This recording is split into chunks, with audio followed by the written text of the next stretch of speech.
আসসালামু আলাইকুম। আশা করি সবাই ভালো আছেন। আবারও আপনাদের মাঝে একটি ব্লগ ভিডিও নিয়ে আসলাম।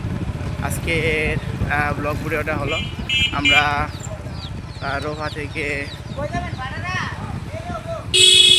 সুনিয়াপুর যাব। তো আমরা রোহা থেকে সুনিয়াপুর যাওয়ার পথে আমরা যে রাস্তা দিয়ে যাব আর যা তা দেখতে পাবো সেগুলোই আপনাদের মাঝে তুলে ধরবো। তো আমরা যাওয়ার পথে দেখতে পারতেছি পাশে রাস্তার পাশে কত সুন্দর একটি করে এক পাশ করে মোটর সাইকেল রেখে দিয়েছে, তা তো আপনারা দেখতে পারলেন। আর এদিকটা যদি একটু আপনাদেরকে দেখাই তো আপনারা দেখতে পারতেছেন এই পাশে আমরা দেখতে পারতেছি ছোটো ছোটো অনেকগুলা গাছ। আর এই পাশটায় আপনারা দেখতে পারতেছেন যে একটি কত সুন্দর ফুলের গাছ, তবে সেই গাছটা কিন্তু সম্পূর্ণটাই কিন্তু ভেঙে গেছে আমরা দেখতে পারতেছি ঝড়ের কারণে। আর রাস্তার পাশে যাওয়ার পথেই এদিকে আবার একটি টঙও দেখতে পারতেছি, বাঁশ দিয়ে কত সুন্দর করে এই টংটি তৈরি করা হয়েছে, তা তো আপনারা দেখতেই পারলেন।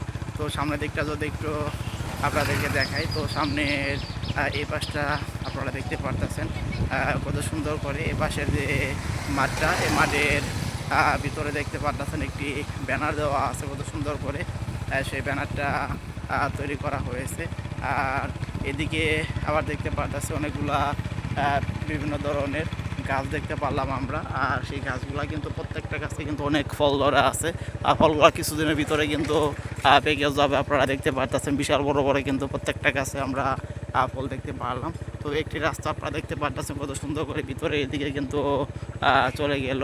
আর এদিকে কিন্তু আবার আমরা দেখতে পারতেছি যে রাস্তার পাশে কত সুন্দর করে এদিকে অনেকগুলো বস্তার ভিতরে তাদের যে প্রয়োজনীয় জিনিস সেগুলা রেখে দিয়েছে, তা তো আপনারা দেখতেই পাচ্ছেন। তো আপনারা এতক্ষণ পর্যন্ত যারা আমার ব্লগ চ্যানেলের ব্লগ ভিডিওটা দেখলেন তারা অবশ্যই আমার চ্যানেলটি সাবস্ক্রাইব করবেন, শেয়ার করবেন।